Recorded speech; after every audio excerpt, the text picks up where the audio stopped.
Hello, আসসালামু আলাইকুম। বাংলা সাহিত্যে কালকূট নামে পরিচিত কোন লেখক? প্রশ্নটি আমি আবার বলছি। বাংলা সাহিত্যে কালকূট নামে পরিচিত কোন লেখক? ব্যাখ্যা: সমরেশ বসুর ছদ্মনাম কালকূট ও ভ্রমর। সমরেশ বসুর ছদ্মনাম কালকূট ও ভ্রমর। শওকত উসমানের প্রকৃত নাম শেখ আজিজুর রহমান।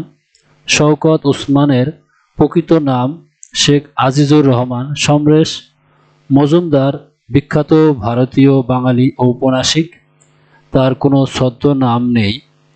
আর আলাউদ্দিন আল আজাদ বাংলাদেশের খ্যাতিমান ঔপন্যাসিক, নাট্যকার, কবি ও প্রবন্ধিক।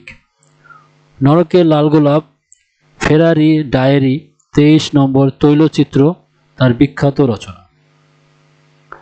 বাংলা সাহিত্যে কালকূট নামে পরিচিত কোন লেখক? সমরেশ বসুর ছদ্মনাম কালকূট ও ভ্রমর। সমরেশ বসুর ছদ্মনাম কালকূট ও ভ্রমর। শওকত উসমানের প্রকৃত নাম শেখ আজিজুর রহমান। সমরেশ মজুমদারের বিখ্যাত ভারতীয় বাঙালি ঔপন্যাসিক, তার কোনো ছদ্মনাম নেই। আর আলাউদ্দিন আল আজাদ বাংলাদেশের খ্যাতিমান ঔপন্যাসিক, নাট্যকার, কবি ও প্রবন্ধিক। নরকে লাল গোলাপ, ফেরারি ডায়েরি, 23 নম্বর তৈলচিত্র তার বিখ্যাত রচনা।